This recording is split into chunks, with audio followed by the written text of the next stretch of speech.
All right, folks, this is Marco Palmero. I'm shooting this video because I see a lot of people who look at businesses for sale that make a crucial mistake. They waste time and money doing the wrong things. And so hopefully in the next 60 seconds, I can save you about 10, 15 grand in months of your time. So stick with me. I'm going to share with you what I mean by all this. The first mistake that I see people make is the fact that they feel in order for them to find a good business for sale, they need to use some sort of database to access quality data and ultimately find businesses that nobody else has access to.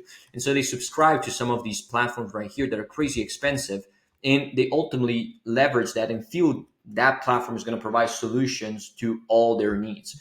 The reality of it is these platforms are mostly overpriced for them and their needs because they're created for private equity groups and businesses that actually can sustain this type of cost per year. And what they could do instead, and this is my solution to save you 10, 15 grand right away, is go to Upwork or Fiverr, find a trusted person that has access to these platforms, give them the search requirements they have for businesses they want to buy, have them scrape the data and pay them for the service. And that is going to save them a ton of money, 10, 15 grand. And I'm going to run you through the math right now. But as you see, 60 seconds, I already saved you a bunch of money. If you can go ahead and execute on this, you already saved a bunch of money. If you already bought subscription for these platforms, I'm sad for you, man.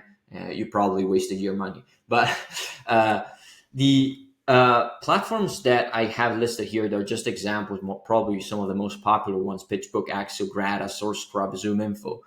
They provide access to a lot of data. And so they do have a good service. I'm not saying they don't have a good service, by the way. I mean, don't get me wrong there. But what they do provide is very comprehensive data sets that you, as a person buying a business, might not necessarily need. Because chances are, if you're looking at businesses for sale, you're going to have an industry that you want to target, specific size of business that you want to target, a geography that you want to target, and so on and so forth. All these search criteria, I'm going to narrow down the pool of people that you want to contact. And considering the fact that you want to buy businesses, you're most likely going to want to interact with business owners, founders, and people like that. So that's going to narrow the search down even more, and it's going to give you less prospects. Now, these platforms aggregate a ton of data, and most of that you are never going to use. So why are you paying all these subscription fees that are not really giving you what you need? The truth is, and that's my belief, that people want to buy these platforms to justify themselves, or maybe have an excuse on why they can get a deal done fast enough. And the point is, they look at it as a way of saying, okay, I've done everything I can. But there are actually better ways to go about doing things. And I'm going to show you the math in a second. Now, as I said, these platforms do have good data, but you can find it sometimes even in other places that are less expensive. That's kind of like a big news. One of the things that people don't realize is that a lot of this data is aggregated from LinkedIn. There are some enrichments in there that, of course, provide additional value. But if you're buying a business, if you're just buying one asset or a couple of assets, you're not a private equity group that needs to analyze thousands of businesses per year. You don't really need all that stuff. And PitchBook charges 24 grand a year. I mean, it depends really on how you negotiate, but pricing might be around that.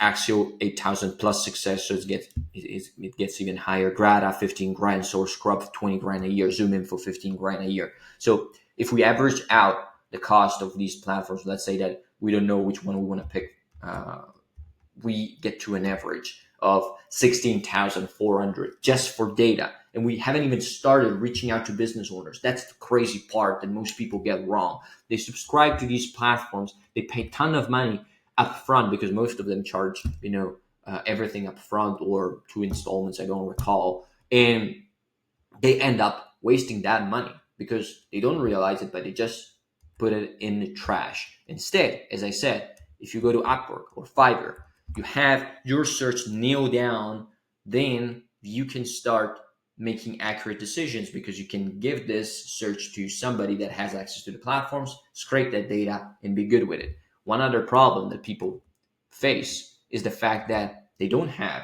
an accurate search criteria, and that's why they subscribe to these platforms. It's out of insecurity because they say, well, I'm just going to use these platforms to see what is the best opportunity out there. Well, guess what, dummy? most other people do exactly the same thing. So how would you expect to get better results than other people in buying a business if you do what everybody else is doing? The truth is, you won't get better results. And so platforms are good. We scrape them. We can get data from them in one way or another. And then we can add on to that using alternative ways that I'm going to show you right now. Now, you might say, well, I don't trust people on Upwork or Fiverr. Well, the truth of the matter is there are analysts that do freelancing gigs if you're good enough to find them. And these analysts work at big private equity firms, hedge funds, all firms that have access to these platforms already, and they give them access. And so they can just do the gig for you to make an extra $1,000 per month, and they're going to be happy with it. And you get what you want, they get what you want. They're very trustworthy because they know what you are looking for. And again, you're good with it. So let me show you the math real quick. Let's say, for example, you have a TAM, target addressable market, of 50,000 businesses, which is pretty good, right? It's already quite huge. 50,000 businesses is a huge number. If you pay between 5 cents and 10 cents per lead, and that is data that I'm sharing with you because we actually paid for that data in some instances, you can get to pay for 50,000 leads between $2,500 and $5,000. So instead of spending 16,000 and something, you spend 2,500 or 5,000. That means you're saving $11,400 on the low end and $13,900 on the high end. You're welcome, by the way. I mean, you should wire me $3,000 just for the service that I just gave you. But I'm sure you don't want to, send somebody on YouTube a courtesy check for that. Just go ahead, benefit from it. But if that is not enough to show you that you can get better deal flow in the same data at less cost, let me show you also how you can build a system that actually works and can deliver better deal flow for you once you have all that data. Because that is the first mistake. But then you also need to find the deal flow. Having the data is not enough. And so I will show you how we built pipelines of deals, how we did it for a lot of companies, and how we source deals for companies globally. The process is really simple. I break it down in a few key steps and a few tools that you can use that I have here on screen. Cold email you can use instantly. LinkedIn Helper you can use for LinkedIn outreach. Twilio you can use for SMS to WhatsApp and that kind of stuff. And your fucking phone for the calls. I mean, that goes without saying. You can add letters to this. More channels are available. Those are just the most common ones. And I think the main objective of this is to develop a waterfall methodology, a waterfall strategy. Because when you go ahead and have a good list of people that we're going to need to improve, but I'm going to get to that in a second, what you also want to do is make sure you touch people multiple times, because doing the outreach one time is not enough anymore, especially if you're looking to buy businesses in competitive environments like US or UK. You need to touch people multiple times, find a way to connect with them where they're more likely to respond. And omni-channel waterfall is by far the best way that we saw for finding good deal flow. That is because you get to connect with people that are interested right now by linking with them where they are active. But at the same time, you build a nurturing system that basically builds trust with the ones that might be ready 30, 60, 90 days later. So they reach out to you instead of one of your competitors, because we have many cases of people that just ignored this and disqualified people because they didn't get a reply. And then another guy reached out to the person 60 days later. The owner made the decision he wanted to exit then, and they went with him. And so we lost the deal. We lost an opportunity simply because we were too lazy to have a system in place that operates synergistically. That's what we want to avoid. And for all these smart asses that say, well, I got this X, Y, and Z tool that does all these things in one place, fine, you can use it if you want to. Those are just my suggestions. And I personally believe that it's better to use separate tools if they are the best at what they do. And I personally feel that what I'm showing you here is the best at doing what they do. For LinkedIn Helper, there's also another option called a reach, but it's a little bit more expensive. Instantly, it's going to charge you $97 per month for cold email. LinkedIn Helper, $15. If you want to go a reach, it's $79. I don't recall. Twilio is going to charge you per usage, so it's pretty cheap anyway. And phone, of course, is going to charge you per usage too. If you want to do letters, also is going to be per usage depending on the type of letter that you send. And all this, in my opinion, needs to be integrated in, kind of like put together into automation, so that you spend less time finding deals and more time closing deals, which is the important part. That's why we integrate everything with make.com and then import the data into Go High Level. Many people wonder what's the good CRM to do this, or whether or not you need to use a CRM or just an Excel sheet. If you don't know which CRM to use, just go for Excel sheet. Best option ever. But if you really want to go for a CRM, my perspective is High Level is a good option, because not only it aggregates all the leads that you need, but it has very good systems to track the stage of the lead. You can have it like a Trello board where you can move opportunities. You can collect all the data there, see the historical of the conversation all in one place. So it's very, very good. And it integrates with all these, so you can have everything in one place once the lead is collected. So the objective there is we save a bunch of money on the data. Now we have 10, 15 grand left that we can use to, one, run the cost of this, and two, have somebody build it for us or just build it ourselves, and then invest in stuff that other people are not going to do, like letters, for example, because they're expensive.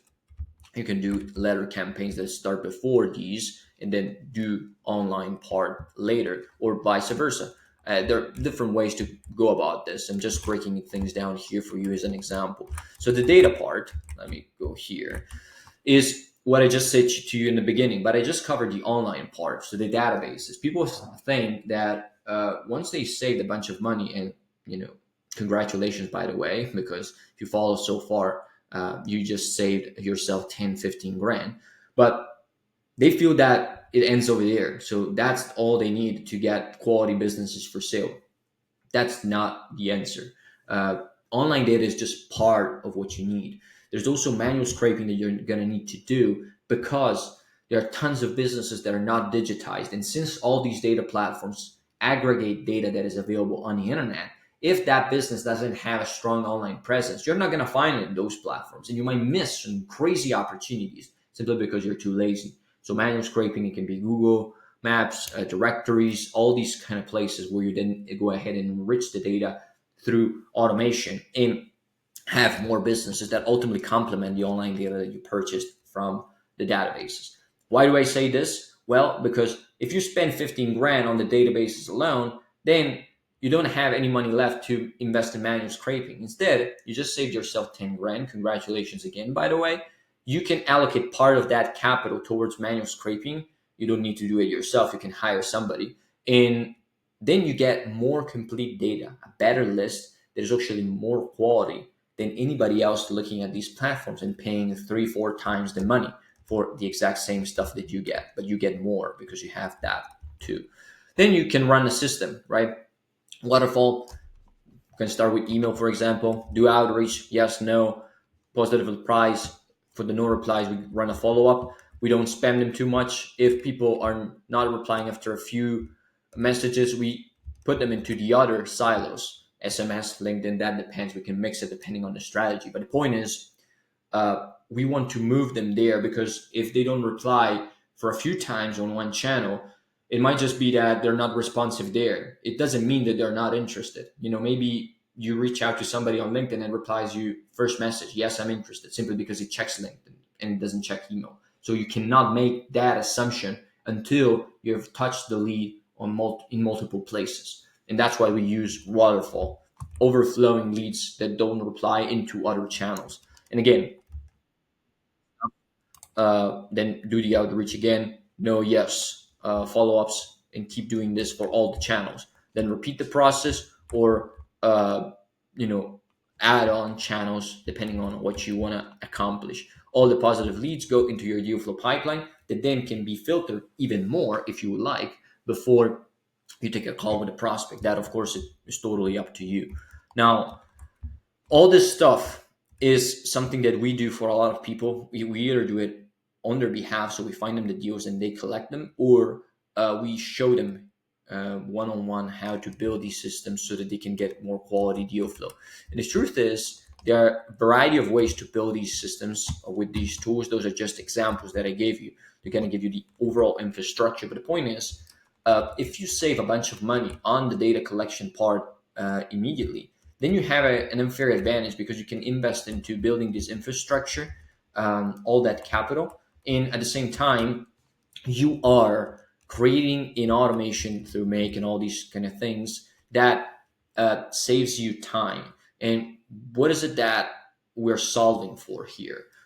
Many people make the mistake when buying a business, if they are an entrepreneur, if they're a search fund, if they are a small company that wants to acquire another business, of looking at deals, then finding one that is good, committing to it, and dropping everything they do. And if something goes wrong with that deal for whatever reason, they're back to square one again, and they lost 6, 7, 8 months, and they need to start the process again. We want to avoid that because the process is very inconsistent at that point. We want to create something that is streamlined and consistent across the board so that you constantly get deals and you have more options. By having more options, you're not putting all your eggs in one basket for one deal. You can also negotiate from a position of strength with the business owner because, again, you have multiple deals. So this guy is not the only one you need to close in order to make the acquisition that you dream of. At the same time, with automations and the channels built in the right way, you save a lot of time in finding deals. And all of a sudden, you got this spare hours that you can allocate towards closing deals. Many people say, well, I'm already investing a lot of time in the process, and I don't know how I'm going to find more hours to negotiate more than one deal at the same time. Well, dude, if you automate the process of sourcing, then all of a sudden you got 10, 15 hours left every week that you're not spending sourcing. You can allocate towards negotiating more deals. That's how you create a positive balance because you're not allocating resources towards the low, the low producing activity or the low kind of like, let's just put it like activities that are not generating good ROI for you. But you're freeing up that time. Now you have automations in place and you can focus all that attention on high ROI activities that are closing deals and making the acquisitions happen. That's how you accelerate the process, how you can get to a deal faster, how you can save a bunch of money into the process, and ultimately get ahead of your competition. So again, if you benefited from this, again, you should, because you already saved a bunch of money, but go ahead, execute on this.